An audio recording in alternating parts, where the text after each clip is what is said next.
सो जहीन to all of you, आज हम आपके सामने आए हैं लेकर के एक बहुत ही प्यारा सा टॉपिक, साइंस। साइंस आपके जीवन में हर जगह कितना इंपॉर्टेंट रोल प्ले करता है ये आप सभी को पता है, लेकिन जब बात आती है साइंस क्या है, साइंस क्यों है, साइंस किसने किसने साइंस के बारे में क्या क्या बातें कही, कौन है साइंस का फादर, ये सब बातें बच्चों के मन में काफ़ी उनको क्यूरियोसिटी पैदा कर देती हैं और वो कंफ्यूज हो जाते हैं साइंस के बारे में डिफाइन करने में। तो अगर साइंस की बात करें तो एक सिस्टमैटिक स्टडी है, बाय एक्सपेरिमेंट, बाय आप कह सकते हो मैनेजिंग डाटा, आप कह सकते हो कि science is a systematic study of any, क्योंकि साइंस का जन्म एक शब्द से हुआ है, ग्रीक भाषा के एक शब्द साइंटिया नामक शब्द से हुआ है। साइंटिया का मतलब होता है बेटा टू नो, यानी जानकारी प्राप्त करना, किसी भी वस्तु के बारे में, किसी भी चीज के बारे में कुछ भी जानना इज कॉल्ड साइंस। अब बात आती है साइंस के फादर के बारे में, तो देखिए साइंस के जनकों के नाम तो ऐसे 3-4 नाम आते हैं सामने। पहला गैलीलियो का आता है, फिर अरस्तु यानी अरिस्टोटल का आता है, एंड देन आता है न्यूटन बाबा का। तो ये 3 नाम आते हैं। क्या इन तीनों नामों में कुछ खास बात है?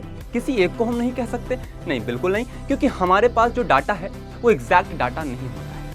अब अरस्तु के हिसाब से माने तो उनकी बातें सही हैं, अब गैलीलियो के हिसाब से माने तो उनकी बातें सही हैं। अब बात मैटर करती है किसने ज़्यादा यहाँ पे डिस्कवरीज की, तो ज़्यादा डिस्कवरीज किसने की, वहाँ पे ये बात तो हम ध्यान में रखते हैं, लेकिन साथ ही साथ महत्वपूर्ण डिस्कवरीज की भी बातें आती हैं। और डिस्कवरीज ऐसे नहीं होती, इंसिडेंट होते नहीं हैं, ये एक पूरी तरह से सोची समझी बुद्धिजीविका होती है अपने बुद्धि को प्रदर्शन करने के लिए।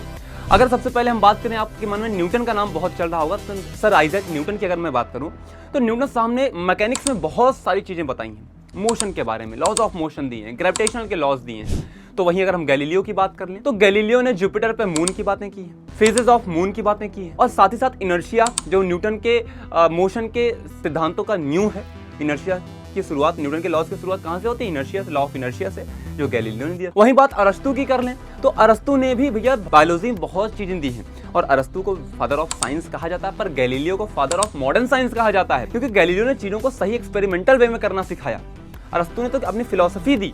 और वहीं बात कर लें आपके एरिस्टोटल साहब, यानी अरस्तु जिनको हम कहते हैं, एरिस्टोटल साहब ने बायोलॉजी में बहुत भयंकर योगदान दिया है, और उन्होंने बताया कि हाँ प्रजनन कैसे होता है। ये जीव के बारे में, जीवों का वर्णन किसने किया?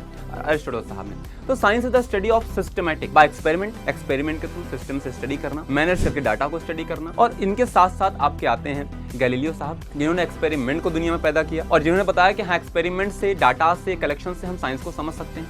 न्यूटन साहब ने बताया मैकेनिक्स के बारे में। साइंस के बारे में सबकी अलग अलग फिलॉसफी, अलग अलग थ्योरीज हैं। तो देखा जाए तो science is all about knowing anything, simple सा कॉन्सेप्ट यही है। और बात आती है फादर ऑफ साइंस के लिए, तो भैया आप अरिस्टोटल को भी कह सकते हैं, गैलीलियो को भी कह सकते हैं, और न्यूटन को भी कह सकते हैं। लेकिन हाँ, ऐसे क्वेश्चन कभी आपको पूछे नहीं जाएंगे कि who is the father of science. अगर ऑप्शन में होगा तो इन तीनों में से कोई एक होगा। Thank you. जय